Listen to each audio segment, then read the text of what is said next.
Hi students, வணக்கம். இப்போ என்ன பார்க்க போகிறோம்? இயல் 5 பயிற்சி 5.2ல் 4ஆம் கணக்கு என்ன கொடுத்துருக்கான்? பின்வரும் வினாக்களை மரவுரு வரைபடமாக மாற்று. முதல் கணக்கு, ஒரு பொது நூலகத்திற்கு கடந்த 5 மாதங்களில் வருகை புரிந்தவர்களின் எண்ணிக்கை முறையே 1210, 2100, 2550, 3160 மற்றும் 3310. இந்த நூலகத்திற்கு 5 மாதங்களில் வருகை புரிந்தவர்களின் மொத்த எண்ணிக்கையை மரவுரு வரைபடமாக மாற்று. 5 மாதங்கள்ல வந்தவங்களை கொடுத்துருக்காங்க. அப்போ மொத்தம் அப்படின்னு கேட்டாங்கன்னா நம்ம என்ன செய்யணும்? 5 மாதங்கள்ல வந்தவங்க எல்லாத்தையும் என்ன செய்வோம்? கூட்டுவோம். ஸோ அதை மரவுரு வரைபடமா நான் சொல்ல போறேன். எப்படி சொல்லலாம் அப்படின்னு சொன்னா, ஒரு ப்ளஸ் போட்டுட்டு அதுல இருந்து 5 கிளைகள் போடலாம். 1210, ஓகே, 2100, 2550, 3160, 3310. இது எல்லாத்தையும் என்ன செய்யறோம்? கூட்டுறோம் அப்படின்னு சொல்லி மொத்தம் கேல இப்படி போடலாம். இல்லைன்னா ஒவ்வொரு இதா போட்டு பிளஸ் இன்னொன்று பிளஸ் இன்னொன்று அப்படின்னு போடலாம். 5 பிளஸ் போட்டு ஒவ்வொன்றையும் தனித்தனியாகவும் எழுதலாம். இப்படி 5 கிளைகளோடையும் எழுதலாம் ஒரு கணுவை. ஓகேவா? இது முதல் கணக்கு. 5 மாதங்களிலும் வருகை புரிந்தவர்களின் எண்ணிக்கையை நம்ம மொத்தமா கூட்டுறோம். அந்த 5 நம்பரையும் கூட்டுறோம்ன்றத காமிச்சு. இதுதான் மரவுரு வரைபடம். ஓகேவா? இப்போ ஃபர்ஸ்ட் நம்ம ஒரு பொது நூலகத்திற்கு கடந்த 5 மாதங்களில் வருகை புரிந்தவர்களின் எண்ணிக்கை முறையே கொடுத்துருக்காங்களே, அந்த நூலகத்திற்கு 5 மாதங்களில் வருகை புரிந்தவர்களின் மொத்த எண்ணிக்கையை நம்ம மரவுரு வரைபடமா மாற்றணும். இப்போ அதை வகையா எழுதி காமிக்கணும். அப்படின்னா முதல் மாதம் வந்தவர்கள், 2ஆம் மாதம் வந்தவர்கள், 3ஆம் மாதம் வந்தவர்கள், 4ஆம் மாதம் வந்தவர்கள், 5ஆம் மாதம் வந்தவர்கள் போட்டு மொத்தமா கூட்டி காமிச்சு போட்டுடலாம். மரவுரு வரைபடமாக மாற்றுனால மாற்றி மட்டும் காமிச்சாலும். அதே போல ராம் வங்கி சேமிப்பில் வைத்திருந்த ரூபாய் இவ்வளவு, கல்வி செலவிற்கு எடுத்தது இவ்வளவு, ஸோ மீதம் அப்படிங்கிற வகையா எழுதி அதை கழிச்சு காமிச்சிடணும் சைட்ல. ஒரு மிதிவண்டி தொழிற்சாலையில் ஒரு நாளைக்கு இவ்வளவு மிதிவண்டி உற்பத்தினா 20 நாட்களுக்குன்னு போட்டு சைட்ல வகையா எழுதி பெருக்கியும் காமிச்சிடும். மரவுரு வரைபடம் மற்றும் போர்டுனா அதை மட்டும் நம்ம போட்டுக்கணும். ஓகேவா? இப்போ வகையா எழுதி கூட காமிச்சிடும். முதல் கணக்கு, முதல் மாதம்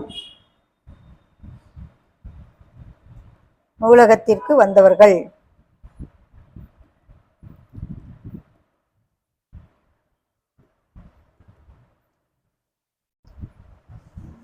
எவ்வளவு பேரு? 1210. அதே போல 2ஆம் மாதம்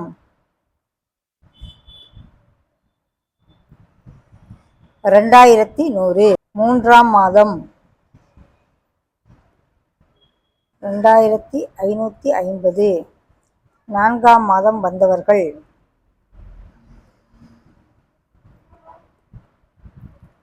3160, 5ஆம் மாதம் 3310.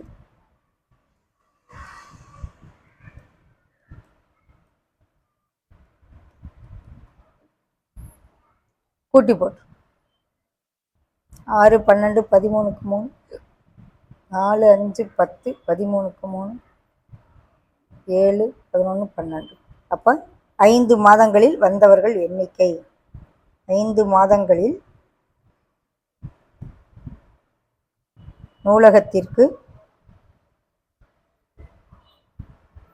வந்தவர்கள் மொத்தம் வந்தவர்கள் அப்படின்னு எழுதி காமிச்சு. இதை தான் நம்ம மரவுரு வரைபடமா எப்படி போட்டு காமிச்சிருந்தோம்? ப்ளஸ் போட்டு அந்த 5 நம்பரையும் போட்டு காமிச்சிருந்தோம் இல்லையா? இந்த மாதிரி சைடில் வகையாகவும் எழுதி காமிச்சிடும். 1210, 2100, 2550, 3160, 3310. இது மரவுரு வரைபடமாக போட்டு சைடில் இப்படி ஒவ்வொன்றையும் வகை கணக்காக எழுதி காமிச்சிடும். ஓகேவா? அடுத்த செகண்ட் சம். ராம் வங்கியில் சேமிப்பாக இவ்வளவு வைத்திருந்தார். கல்வி செலவிற்காக 7,55,250 ரூபாய் பேங்க்ல வச்சிருக்காரு. அவர் படிப்பு செலவுக்காக எவ்வளவு செலவழிக்கிறாரு? 5,34,500 செலவழிச்சிடறாரு, எடுத்து செலவழிச்சிடறாரு. அவரின் கணக்கில் உள்ள மீதி தொகையை மரவுரு வரைபடமாக மாற்று. மீதினால என்னென்ன செய்வான்? மைனஸ் தானே பண்ணுவான். அப்ப எப்படி செய்ய போறோம் பாருங்க.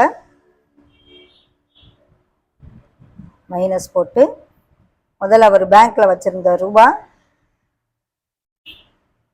7,55,250 மைனஸ் எவ்வளவு ரூபா செலவழிச்சிடறாரு? 5,34,500. ஓகேவா? வங்கியில் வைத்திருந்த தொகை 7,55,250. கல்விக்கு எடுத்து செலவழிச்சது 5,34,500. போக மீதிங்கள நம்ம கழிக்கிறோங்கிறத மைனஸ் போட்டு காமிக்கணும். இது செகண்ட். ராம்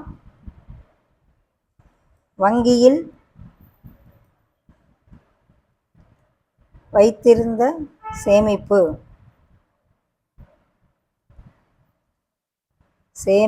தொகை எவ்வளவு ரூபா?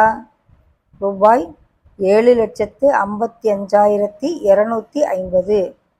கல்வி செலவு எவ்வளவு ரூபா? கல்விக்கு செலவு செஞ்சுட்டாரு 5,34,500. ஸோ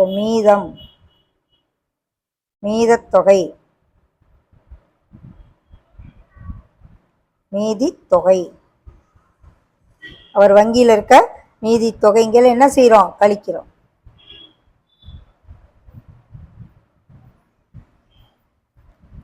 ஸோ அவர் வங்கியில் மிச்சம் 2,20,750 ரூபா இருக்கும். இதைத்தான் மரவுரு வரைபடமா போடையில 7,55,250 மைனஸ் 5,34,500 போட்டு காமிச்சோம்.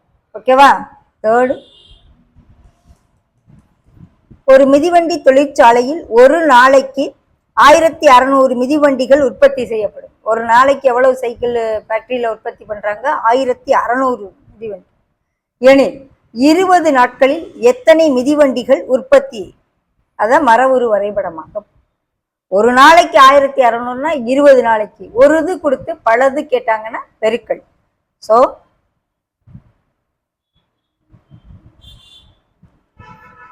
ஒரு நாளைக்கு 1,600 சைக்கிள். அப்பனா எத்தனை நாளைக்கு? 20 நாளைக்கு. ஓகேவா? ஒரு நாளில் உற்பத்தி செய்யும் மிதிவண்டி 1,600. அப்படியானால் 20 நாட்களில் உற்பத்தி செய்வது. ஒரு நாளில் உற்பத்தி செய்யப்பட்ட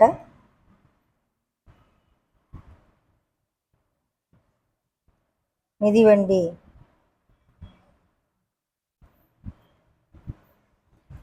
1,600. அப்படின்னா 20 நாளில் உற்பத்தி செய்யப்பட்ட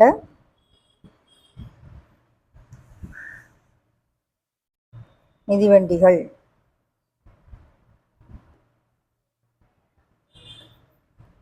ரெண்டையும் என்ன செய்யணும்? மல்டிப்ளை.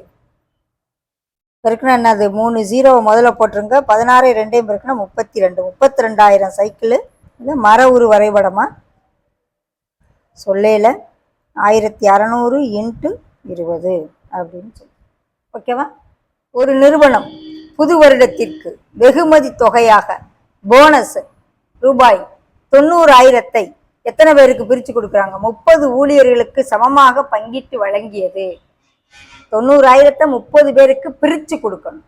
ஸோ எனில் ஒவ்வொருவரும் பெற்ற தொகையை மரவுரு வரைபடமாக மாற்றுக.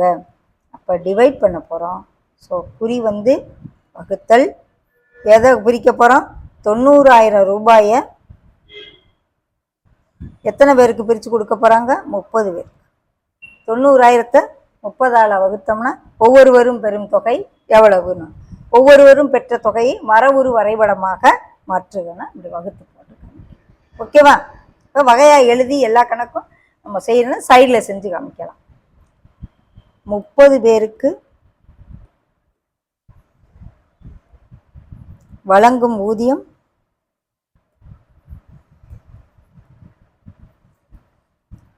90,000.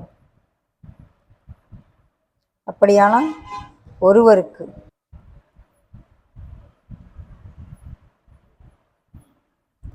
பெறும் ஊதியம் ஈக்குவல் டு 90,000 30ஆல் வகுத்துக்க. ஓகே, இப்போ 3 தடவை வரும். 3000 ஒவ்வொருத்தருக்கு எவ்வளோ ரூபா? 3000 அப்படின்னு நம்ம சைடில் வகையாக எழுதிக்கணும். வர ஒரு வரைபடம் மட்டும் போடணும். இப்போ டிவைட் பண்ணி ஒவ்வொருவரும் பெறும் ஊதியம் என்னங்கிறத வகையாக எழுதிக்கணும்.